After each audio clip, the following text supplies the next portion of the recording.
The CBS Radio Mystery presents...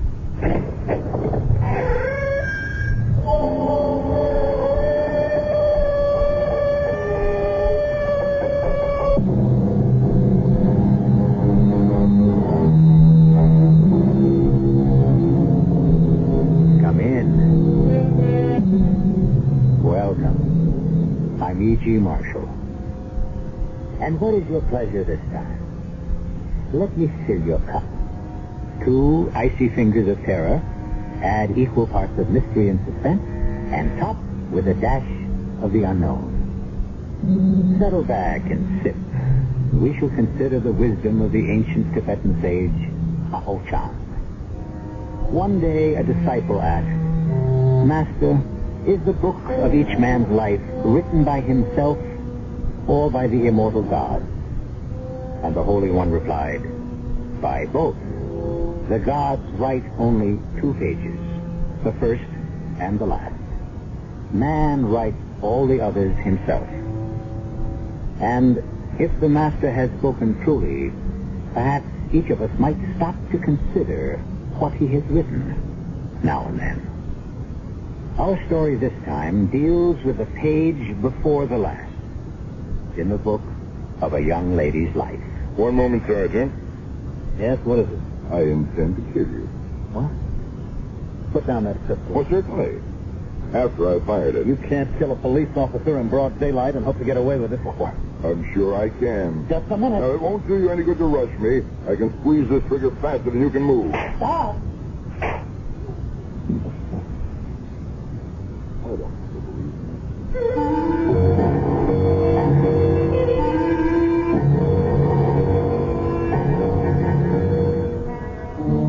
Our mystery drama, The Weavers of Death, was written especially for the Mystery Theater by Sam Dan and stars Mandel Kramer.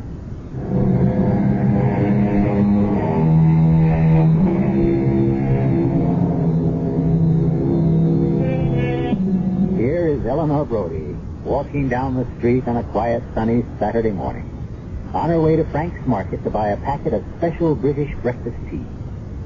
Golden-haired, green-eyed, willowy Eleanor. You'd never take her for 32.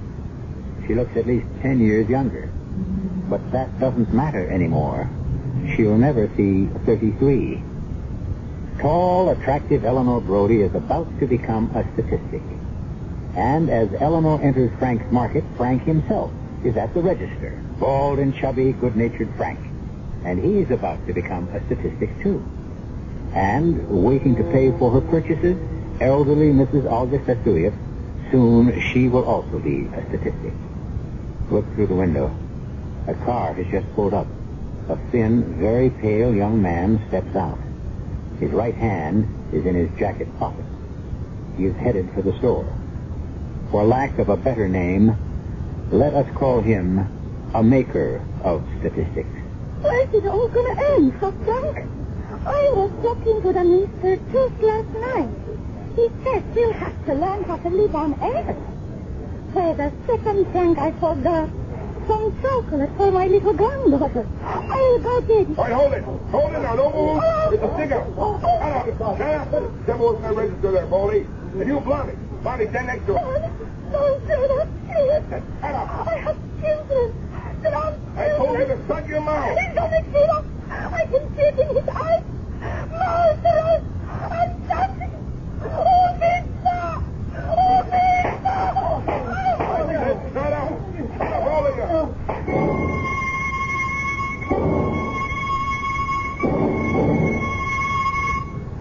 No, we got nothing on it.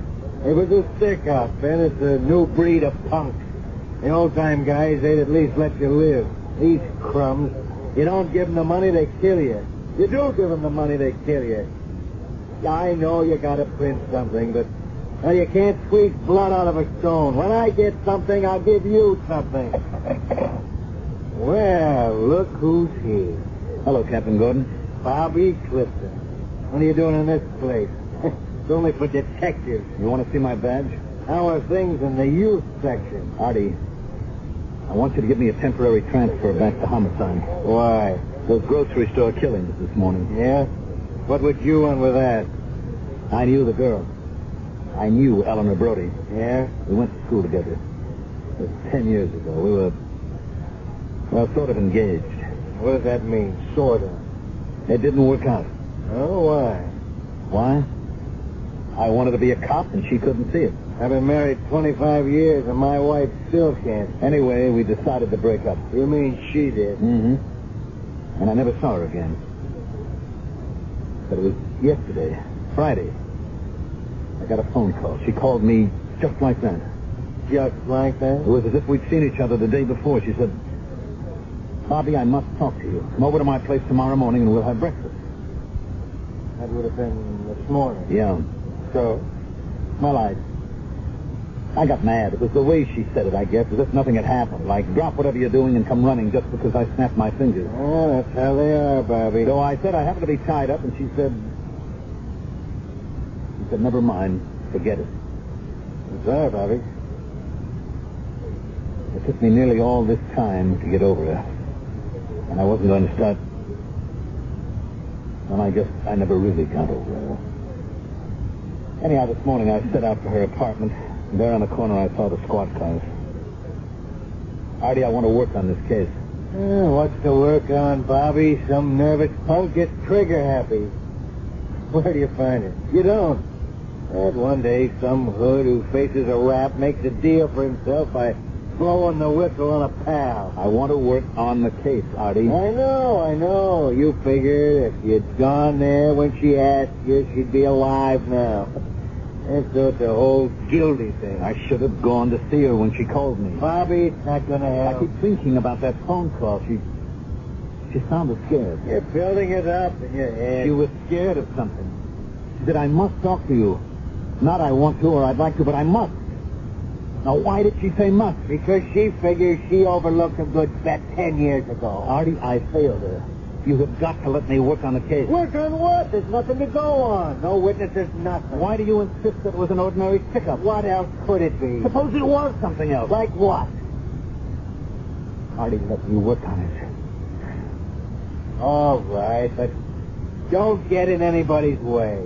The old lady, Mrs. Olga Stasiuk. I understand she's still alive. Just about. All right.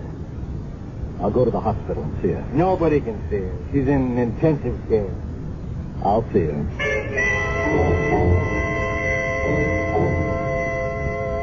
I know, Sergeant, this is important for the police, but the patient can't see anyone. Doctor, she doesn't have to see me. I just want to see her. You mean you just want to look at her? Why? The nurse says she keeps muttering something. Now, perhaps I can catch a word or two. Oh, all right. As long as she isn't disturbed. Funny how things are interrelated, Sergeant. What's that, Doctor? These two women, the young one who died and Mrs. Stasiuk, who may not live out the day. Now, the younger one, Miss Brody, her name was, she was here about a week ago. What for? It was midnight. She couldn't reach her own doctor, so she came to emergency. Why? But it seems she had a very severe, serious skin irritation all over her arms and back. What caused it? I don't know. She didn't want to save the pet, so we gave her something for superficial relief. She probably consulted her own physician the next day, and here she is, in the hospital again. This time in the morgue. Oh, you want to see Mrs. Stasiuk?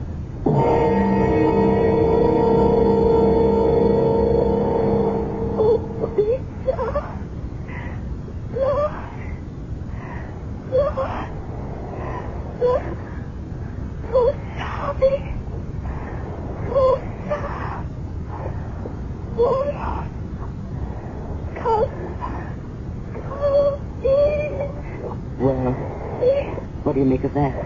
She seems to be trying to say something. Poor woman. She can't seem to form the word. Maybe not the English word, but the foreign language. It doesn't sound like anything at all to me. Her name is Stasiuk. Olga Stasiuk. Now, it could be Russian or Polish. Doctor, I've got to come back here again with a tape recorder. You'd better hurry. She's getting weaker.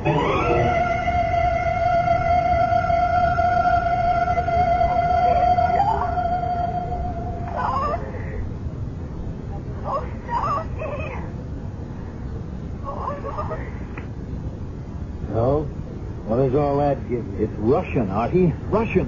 What does that mean? Look, there's an Orthodox church around the corner. Turns out to be her church.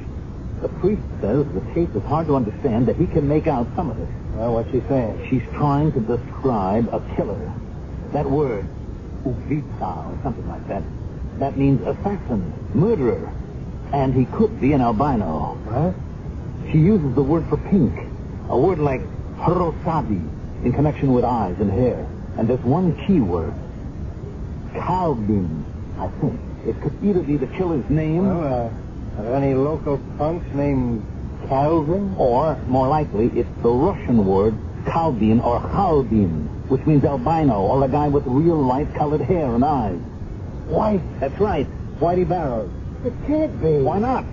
Because, as far as we know, Whitey's a hitman for some of the biggest mobs.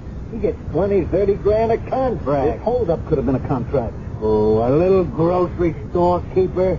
Your ex-girlfriend? This elderly Russian lady? To whom are they worth 20, 30 grand? Look, if it wasn't a contract, what was Whitey doing in on it? You know the terrible thing here? This Whitey, this $1 million killer, he can just be walking along the street. He needs some loose change. Maybe he's left his money home, so he walks into the first store he sees. And what's he going to get? $100? Look at how easy he is to describe. He knows he'll have to kill every living soul in the place, all that for $100? Yeah, Bobby, he would do all that for just $100. That's what we're dealing with. Yeah, we better pick him up. Eleanor was in trouble. That's why she called me. But you don't know that. Whitey was paid to kill her and to make it look as if she's the accidental victim of an ordinary stick-up. He works it that way. And just killed 2 other people. Okay, so now you tell me why she was marked and by who. I don't know. Maybe she was running around with Whitey and she might have done something he didn't like. Yes, like what? I don't know like what. Maybe like phoning you, for instance.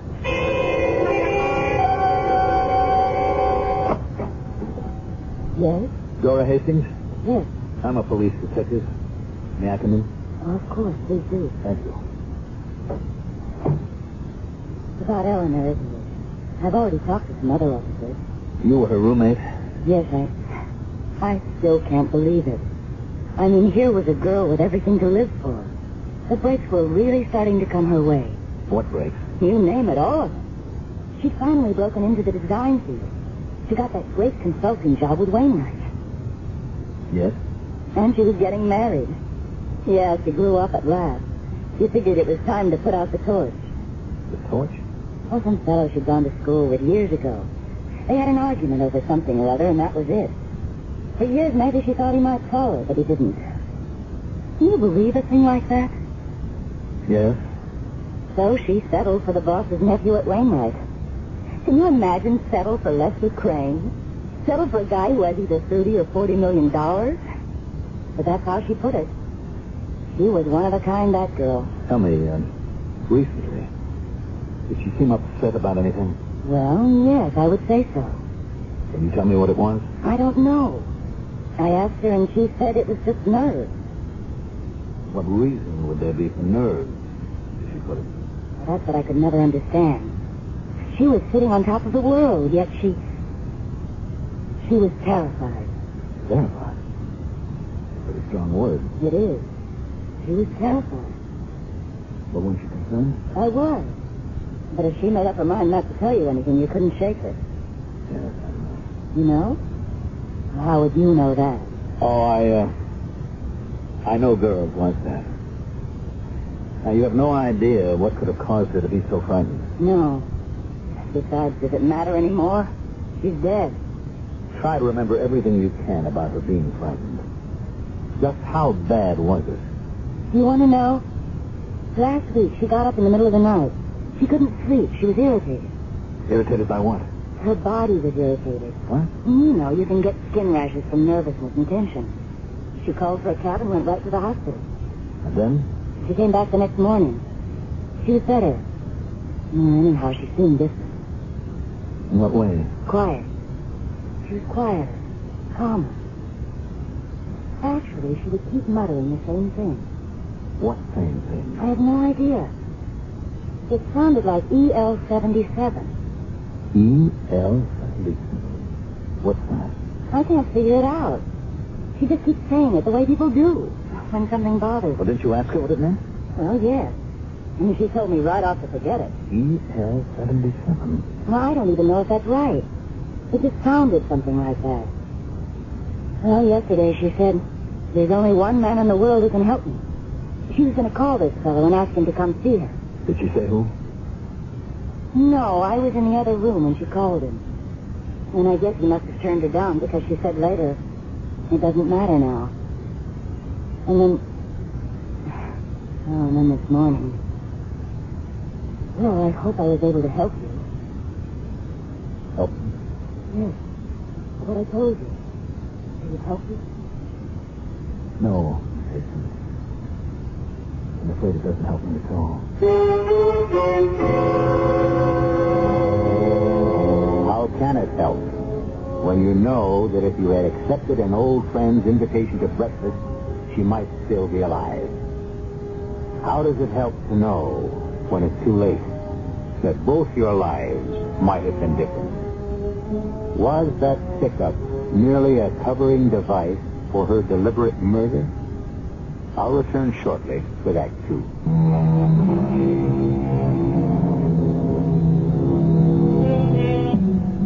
The world should turn on love and understanding. Instead, it seems to be spun by vanity and pride. So many people could prevent so many problems. Indeed, could alter the very shape and direction of their lives if they could only talk freely and openly and honestly at the right time. 10 years ago, obviously, Eleanor Brody and Bob Clifton couldn't do it. And today, she has been killed during what appeared to be a grocery store robbery. And he is the detective investigating the case. Sit down, Sergeant. I'm sorry to disturb you at a time like this, Mr. Crane. I understand. You were Miss Brody's fiancé. Yes, I was. Tell me, did she seem to be upset recently? Upset?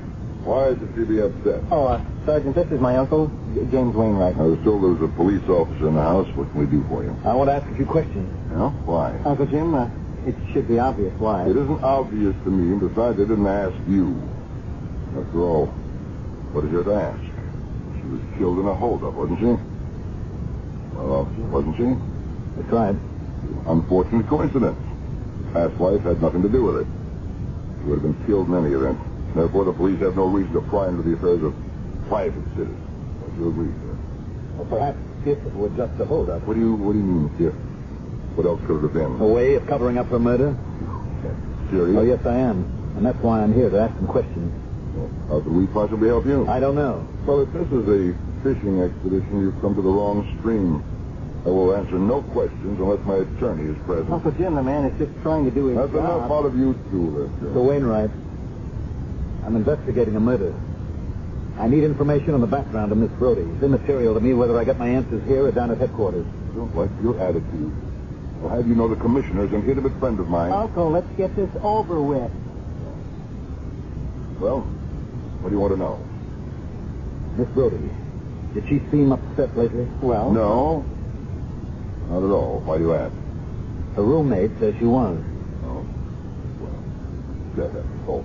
You know women, they get nervous as their wedding day approaches. I don't mean that kind of nervous. I mean terrified.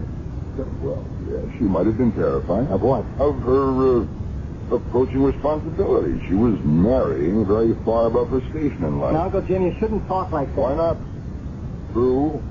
She was a poor girl, and my company, which one day will be this young man, has assets of $50 million. What is your company, sir? Wainwright Associates. What does Wainwright Associates do? What? You can't be serious. Oh, I'm sorry. We import textiles, all kinds of textiles from all over the world. Yes? And we sell them to various manufacturers. I see. And Miss Brody's position? She was a designer. We maintain a design service for many of our clients. Well, that should end the inquisition. Tell me, would either of you be aware of a man with a very light complexion, almost no coloring at all? Why do you ask? It's important to our investigation. No, I'm aware of no such person. Mr. Crane? No? I have a question. Yes? My nephew here, Lester Crane, he gave Miss Doty a great many gifts. Are they recoverable? Uncle Jim, how can we talk about that now? These things have to be faceless, sir. Now, Sergeant, what procedure do we follow? It seemed to me that your attorney could advise you. Those gifts were her property. They belong to her estate. Well, I'm thinking in particular of things that belong to Wainwright and Companies and designs and clothes, especially a sweater that's a new model. You'd have to discuss that down at headquarters. Well, sir, if you have no further questions... I have no further questions at this time.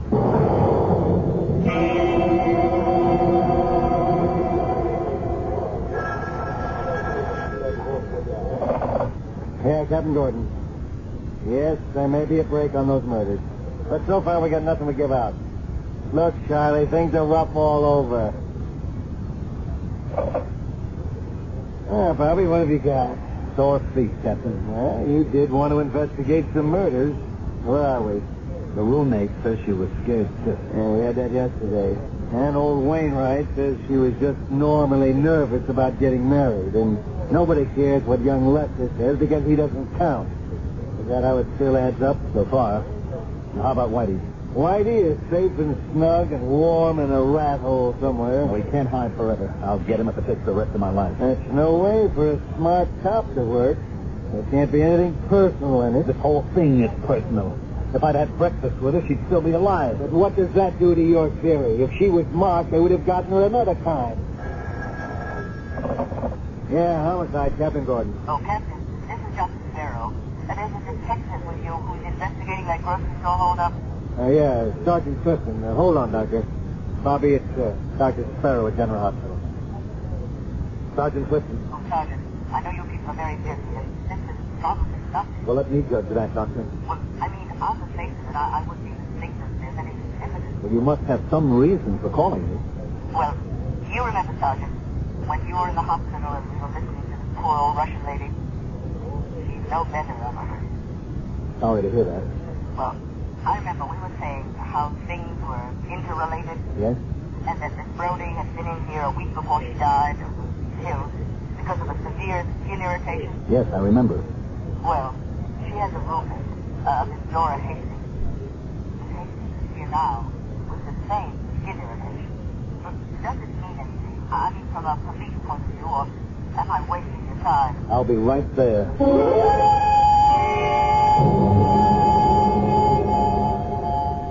Actually, she came in last night. She's much better now. We treated her. She can go home tomorrow. What caused it, Doctor? Well, it's a sweater. What? Probably the most beautiful sweater I've ever seen.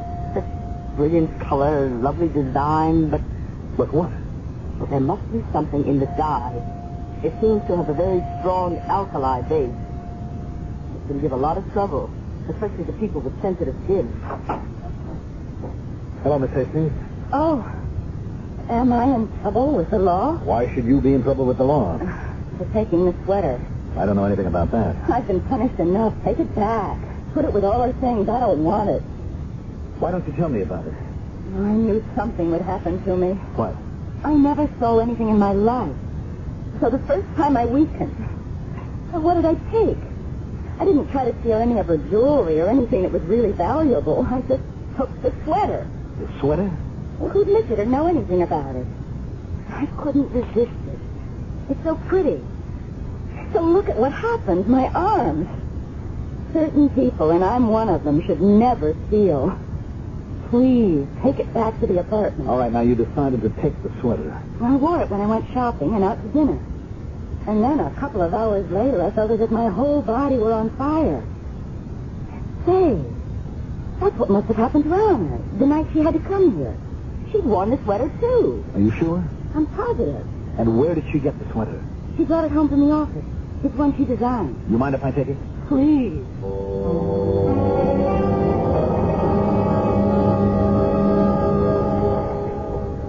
Hey, Bobby. There's a phone call for you. From whom? Well, it was about you. It seems that Wainwright had a court order to go to the Brody girl's place and pick up some designs that belong to the firm. So?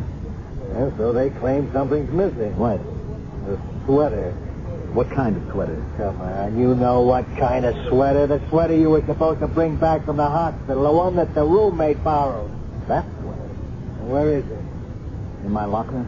What kind of game are you playing, Bobby? They want it back. I'll bring it back. Bobby, you're trying to pull a fast one, but this Wainwright has got a lot of clout. Why did they want the sweater? Because it's their property. Sure, but when I was at the house, the old man started this song and dance about recovering some gifts and stuff. It was all a cover. For what? For the sweater. Why would they want that sweater? Huh? From what I hear, it's already given two girls fits. There is a hard luck sweater. Still, they want it and it belongs to them. So I'll bring it back. Yeah. Bobby, do I know everything that's going on? No. You only know as much as I do. You'll personally hand-deliver that sweater? Of course.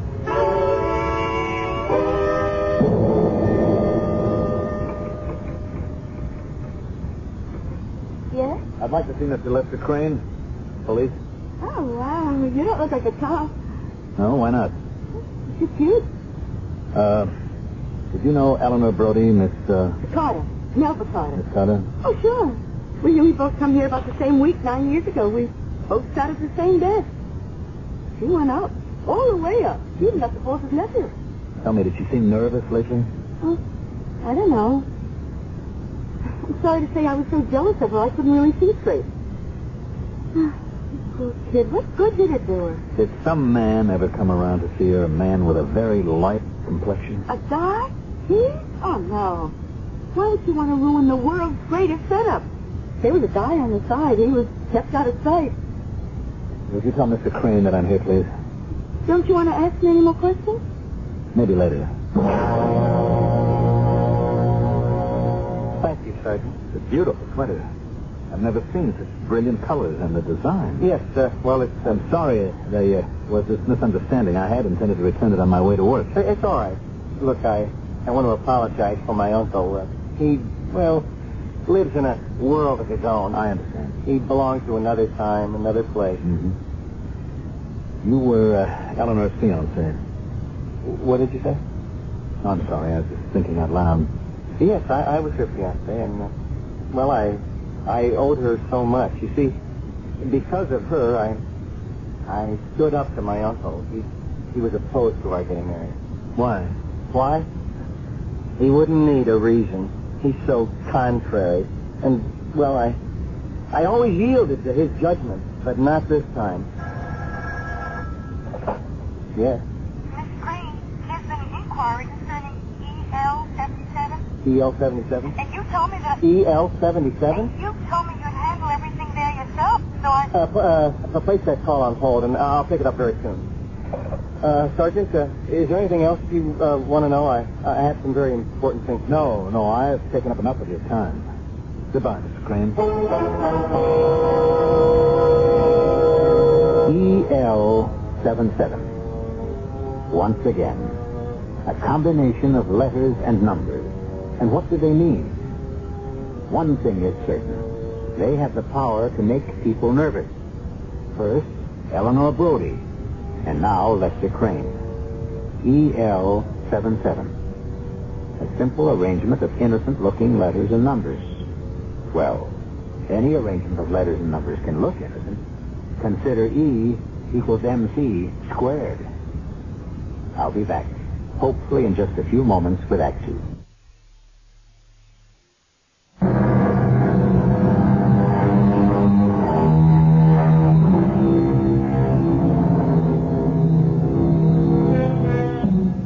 As the poet said, the saddest words of tongue and pen are these: it might have been.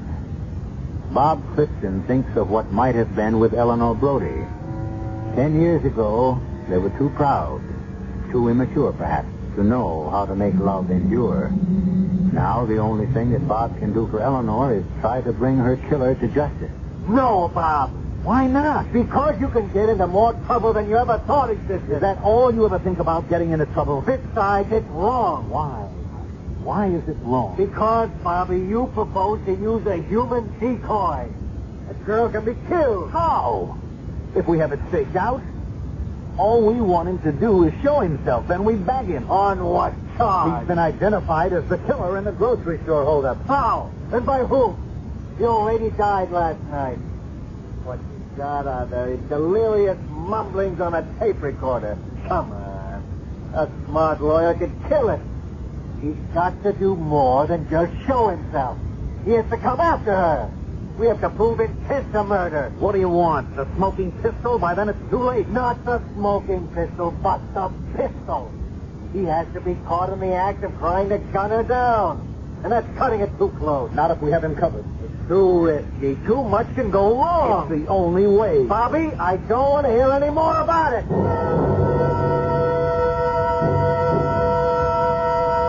You don't have to do it, Miss Hastings. But I want to.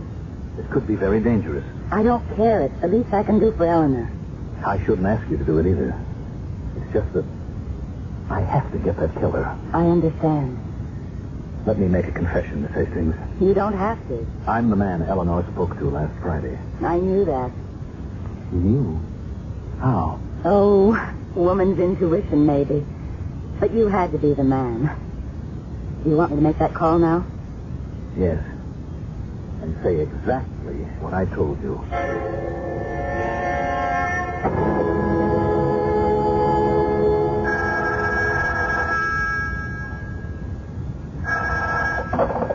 Hello?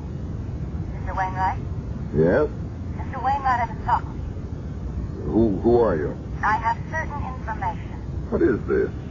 concerning EL-77. What? What did you think?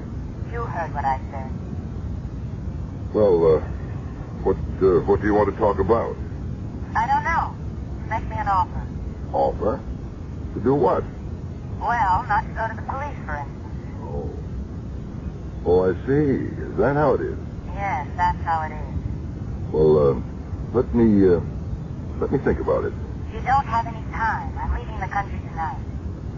I'd like to travel first class, if you know what I mean. See you in an hour, Could you make that 2 hours? but no longer. And, the address? 18 Stevens Court. Sounds familiar. It should. I'm her roommate.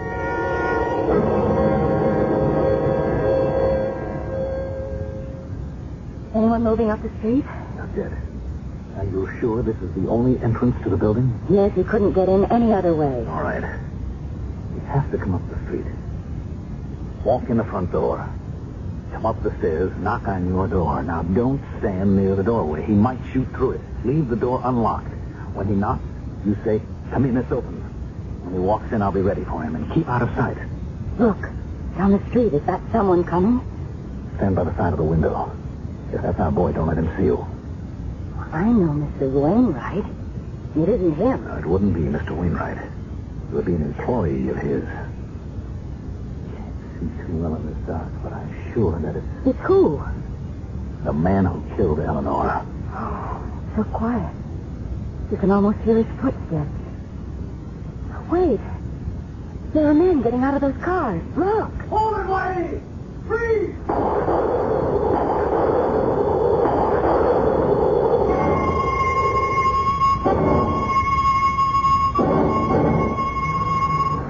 Artie, what are you doing here? What am I doing here? I had the place staked out. Why? To save your neck. I knew you'd try to get Whitey to show himself. I wasn't going to let him come up to the apartment. But you killed him. How can we tie him to Wainwright? Bobby, it was the only thing we could do. Well, hello. Oh, you're the cop who called on Mr. Crane, the cute one. Is everything squared away? Yes, I guess so. I was headed for your office. Oh, so am I. But maybe you could do something for me. Well, why not? This is a package of some papers that we found in Miss Brody's apartment. Now, some of them look like business things, and we want to return them to the company. Could you save me the trip? Okay. It's a nice day for walks, though, isn't it? I don't even know if they're important, but I figured perhaps... What's the average cop do on his day off? Now, some of them are just notes, and there's a number that I noticed. It says EL-77. What does EL-77 mean? Oh, it's a lot number. A lot? Yeah, it would mean the European lot EL, and the number 77 means 7.7 million yards. That's quite a number of yards. Yeah, pretty good size, even for us. It's a hush-hush thing. What do you mean? I don't know. The only people who know anything about it are Lester Crane and the old man. Well, where is it? Where? The warehouse, I guess. Do you work every day in the week? But thank you very much, and this is a favor. Bye. Hey, come back here. You forgot... He wants me to deliver a package, and he forgets to give me the package. Some cop. Cute, son.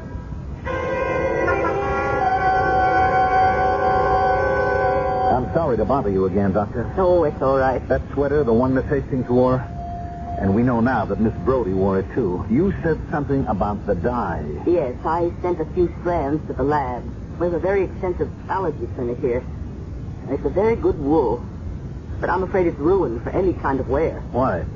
The dye, it's a strange one, probably foreign. It isn't any of the known dyes used here. It's a very strong alkali content. If the manufacturer knew the dye had such a strong irritant quality, why would he use it? You know, maybe he didn't know, or maybe he thought he could get away with it. Doctor, suppose you knew where a whole lot of this material was. What would happen to it? Oh, I'm sure it could be condemned. Any federal, state, or city health department or Bureau of Standards would take it right off the market. Thank you, Doctor. Do you think this sweater has to do with those murders?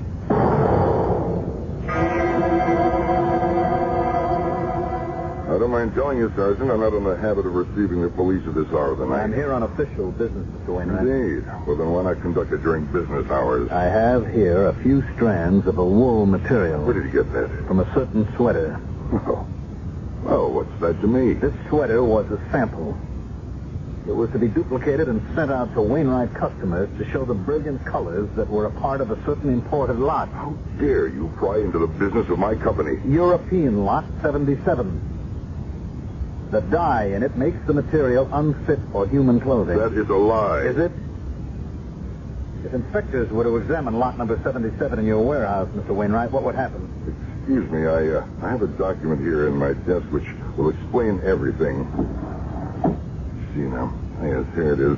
All right, put up your hand. No, don't reach for your gun. You can't get away with Well, it. I'll just have to. Uncle Jim, what do you do? Fletcher, he has a gun in his belt holster. Reach around. Get it. I warn you, Sergeant. Don't try anything. But, Uncle, just you do as can't- I tell you. Want to go bankrupt and in jail? Just remove it. Now hold on to that gun. Oh, what are you going to do with him? Kill him. Oh, no. I just explained the alternative. That's right, Lester. He has to kill me just as he killed Eleanor. What? What are you talking Oh, about? he didn't kill her. He hired a thug to do it. No, she was killed in a holdup. In what looked like a holdup. You see, she knew about EL-77, too, and she That's enough. She wanted you to destroy it. I know, but how often we do that, huh? We would have lost millions. She said she'd go to the police, didn't she? No, she only said she'd break the engagement. But your uncle could trust her. Lester, we're wasting time. You can't keep killing people, Mr. Wainwright. Uncle Jim, there can't be any killing. There's already been killing. Your uncle had Eleanor murdered. Don't listen to him. Sergeant, look, we have to get rid of that cloth. It's wrong, I know, but if we don't, we'll go broke. Eleanor couldn't understand that. So she walked out on me. But she would have come back afterward, except that she was killed in that store. No. Wainwright killed her. He knew she'd turn you in. Don't you see what he's trying to do? What? Why do we have to kill him? What else is there? Why can't we have an understanding? Sergeant, there's a way out of this. There must be. No. The only way is for me to take Mr. Wainwright and book him for the murder of Eleanor Brody. And you're going to let him do that? I can't. Go ahead, Lester. Ask him. Ask him if he killed her. Uncle, did you? What else could be done, you fool? We'd have all gone to the jailhouse first and the poorhouse second. Did you kill her? Yes, I killed her. I hired a man to kill her. I had to. You weren't man enough to kill her yourself. You killed her! Lester!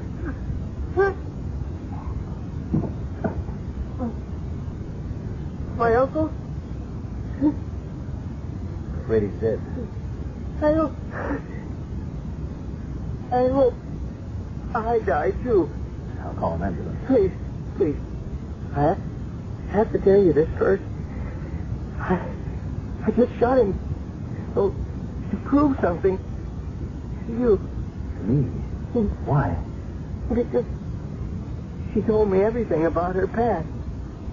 That she'd always been in love with a man named Bobby, listen. That's you, isn't it? Yeah, that's me. You see, I killed him because she finally made a man out of me. She taught me how to stand up to him. And I did. Didn't I, Bobby? Yeah. Yes, you did. The old man is dead. The nephew recovered. Lot EL77 was destroyed. It would be nice to report that Bobby married Dora Hastings and Lester married Melba, but we're not in business to tie up neat little packages.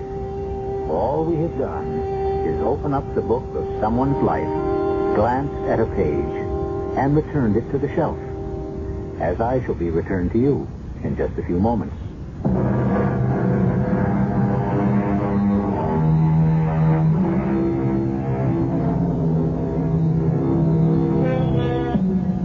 It is written, every man is a weaver, and on his loom he weaves his life. But the colors and the design are not created by the skill of his hands. Rather do they spring forth from the beauty of his heart. We are also weavers of spells, and we hope you will join us 7 times each week and enjoy our designs. Our cast included Mandel Kramer, Bob Caliban, Joe Silver, Bryna Rayburn, and Catherine Byers. The entire production was under the direction of Hyman Brown. And now, a preview of our next tale. They're hiding in a cave. A cave? You must do better than that, my dear. You pick up the pathway just past our house, and you follow it north for 2 miles. Now you come to a deep ravine. In front of you is what looks like a wall of solid rock. But it isn't. No. Because when you climb to the top of it, you will see the entrance to the cave. Thank you. Sergeant, place her under arrest. But you said... I said you'd be rewarded. At this point, I don't know how. If you're lying, a firing squad will give you 30 leaden bullets.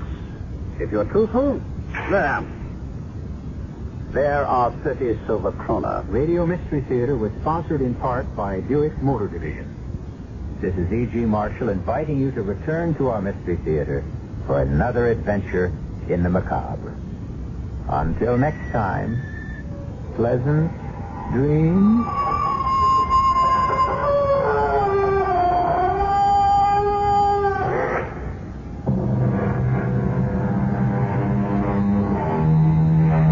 Mystery Theater comes to you from CBS Radio and Radio 87 WWL here in New Orleans.